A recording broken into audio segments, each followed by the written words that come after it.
Principle number 1. Listen twice as much as you speak. Have you ever thought about why nature gave us 2 ears, but only 1 mouth? According to Epictetus, there is no error or coincidence in this, but rather a clear purpose behind this reality, not to fall in love with our voice as much as we are called to fall in love with the voice of others. It is by learning from others that we advance in life, not by repeating our own speech over and over again.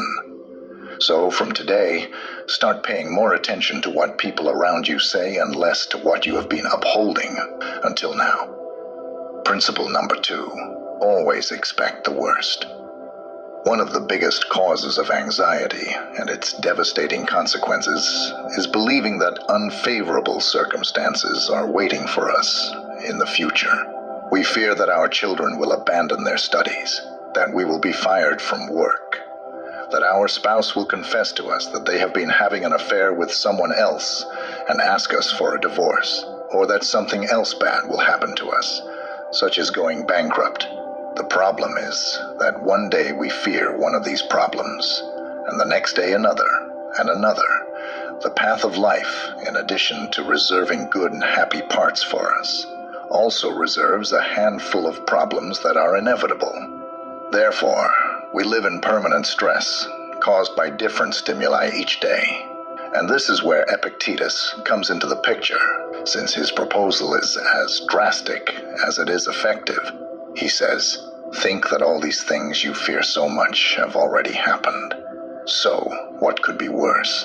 In this way, your spirit will develop coping strategies to move forward with your head held high. Number 3. True wealth is contentment of the soul. We live in an age where everyone is seeking wealth. Everyone wants to become rich, and there's nothing wrong with it.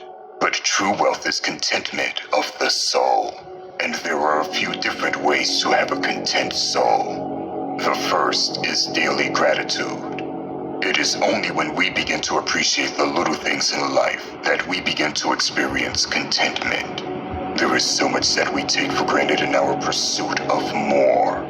But if we were to stop and take time to thank God for every little gift, we will attract a higher level of blessings and inner peace into our lives. Another way to reach contentment of the soul is by becoming part of a community. You see, our souls are social in nature and need to be part of a community. That feeling is not just to belong, but to serve as well. Recent studies have shown that community service cures many forms of depression and loneliness. This is because we tap into the part of our soul that needs to serve. If the pursuit of this world has left you cold and lonely, then maybe it's time to shift one's paradigm from consumption to service. When we give back to society, we attract blessings and inner peace into our lives. Don't be afraid of failing, because it is the only way to progress. Buddha, the great spiritual teacher, once shared profound wisdom. Each morning, we are born again. What we do today is what matters most. These words remind us that each day is a fresh start, a chance to grow and learn. The lesson here is about embracing failure, not as something to fear, but as a valuable stepping stone on our journey of self-improvement.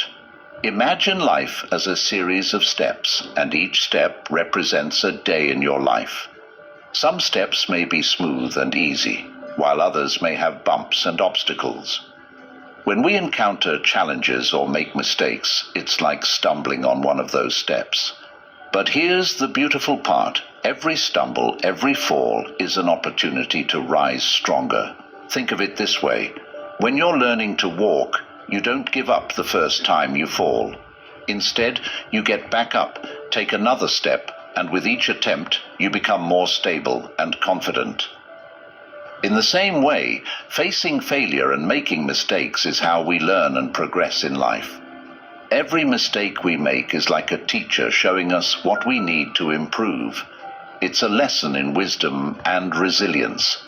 Just as a sculptor shapes a beautiful sculpture from a block of stone by chiseling away the unnecessary parts, Our failures and mistakes help shape us into wiser, more capable individuals.